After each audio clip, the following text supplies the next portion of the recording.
Learning things is such an essential part of life. We should always strive to learn and grow and open our minds to new concepts. What if there were steps to bridge that gap and make the investment of learning a little faster? Wouldn't it be nice if you could take a shortcut and find an easier way? Hello everyone and welcome to Highly Successful You.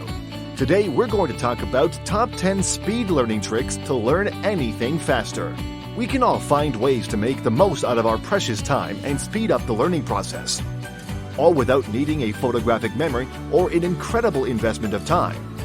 We will look into 10 ways you can learn things efficiently and effectively and master anything in no time. Now, let's begin. Number 1. Space it out. Whenever you have a lot of studying to do, you never want to approach it in an all-or-nothing manner that forces you to confront everything at once. Speed learning implies learning new content or information that your brain isn't quite familiar with.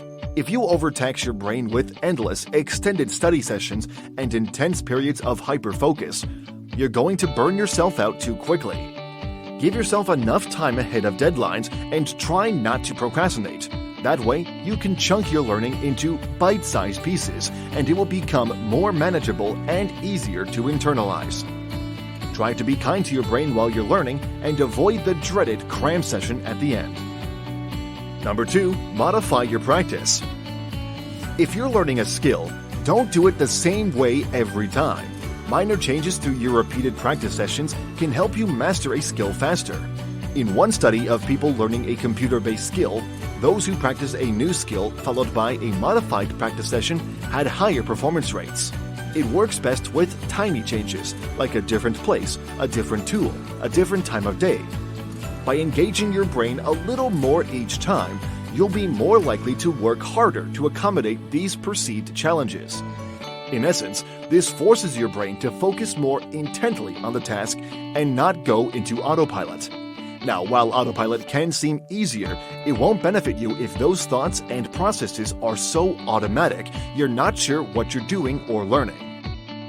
Number 3. Try mnemonic devices. This trick can help your brain digest bits and pieces of information as it comes and avoid getting overwhelmed by it all. An excellent example of this is remembering the spectrum of colors in the rainbow: ROYGBIV, red, orange, yellow, green, blue, indigo, and violet. You're placing the single shorthand rather than trying to remember the 7 colors and which order they go in. Research confirms that mnemonic devices can help speed up retention and even improve your formal reasoning skills. Doesn't that sound great? Number 4. The Feynman technique. If you're trying to learn a complex skill, try sketching or charting it out that could be explained to a child. This is called the Feynman technique because Richard Feynman developed it due to his visual thinking style. He hated writing, but turned all of his most complicated concepts into charts and sketches as simply explained as possible. It helped him conceptualize the idea. By drawing or sketching the idea in the simplest way possible, you also make your brain think about the topic or idea at hand and strong-arming it into your thought process.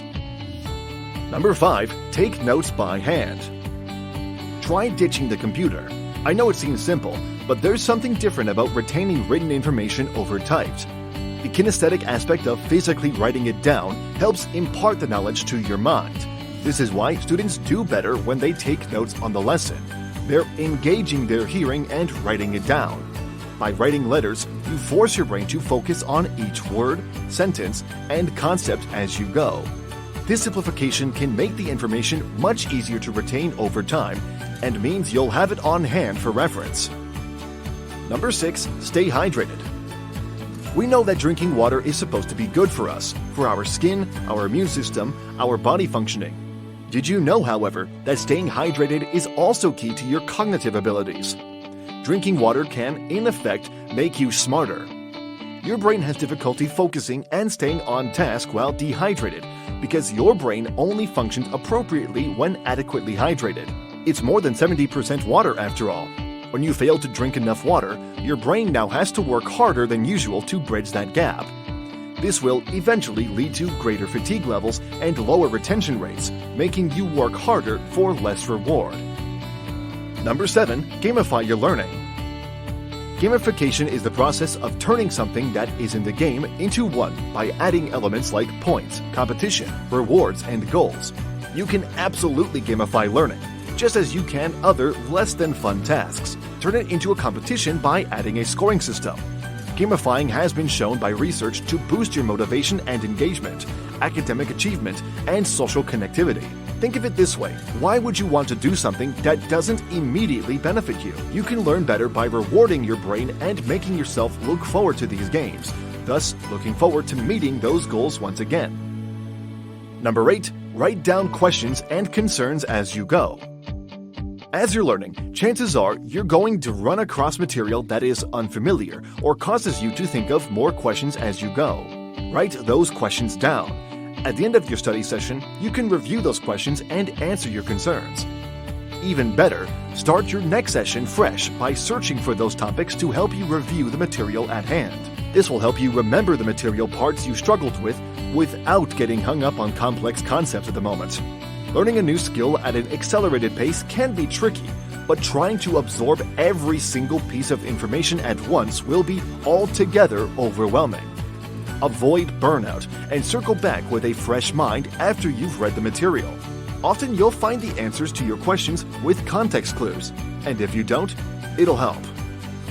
Number 9. Deliberate practice. Simply stated, deliberate practice is the art of perfecting a series of small tasks to master a larger concept or skill. Instead of spending ages trying to be a better writer and starting from nothing, learn the core concepts first. Practice small parts and focus on the fundamentals individually. You'll naturally get better, understand sentence structure, practice with prompts, spend some time revising with a peer. You can't expect yourself to master anything overnight. If you get better at one skill rather than focusing on too many things at once. It's the same as multitasking, but the opposite practice. In this case, you direct a sort of hyper-focus on one specific part of a larger task, and it can help you get refined. Direct practice as you go. Number 10. Connect with things you already know. The more you can relate to these new thoughts and concepts you're trying to learn, the easier the process will be. If you want to learn the latest information and make it stick, try correlating it to things you already fully understand. Memory plays a huge role in our ability to carry out cognitive tasks, like applying our knowledge to new challenges and drawing inferences from already known facts. If you can find a way to fit further information in with your pre-existing knowledge, you may inadvertently allow your brain to uncover additional layers of meaning and create an attachment to this new information, meanwhile giving it a place to branch off from. Learning a new skill is nothing to scoff at. It can get more difficult as time goes on, which is why we try to cram so much knowledge into learning early on in our lives. That doesn't mean it's impossible though, and it also doesn't mean you need to dedicate your entire day to a new concept. Learning can be achieved no matter who you are or the sort of time investment you have to spare. All you need to do is adopt some more mindful, purposeful habits in your day-to-day life. It's never too late to master a new skill or get really good at one you have been struggling with. You just need to find a way to communicate with your brain that works best for you. That brings us to the end of today's video. Are there any thoughts you'd like to share? Drop it down in the comment section below. If you enjoyed this video and want to hear from us again, be sure to hit that subscribe button before you go. Thanks for watching, and we'll see you on the next one.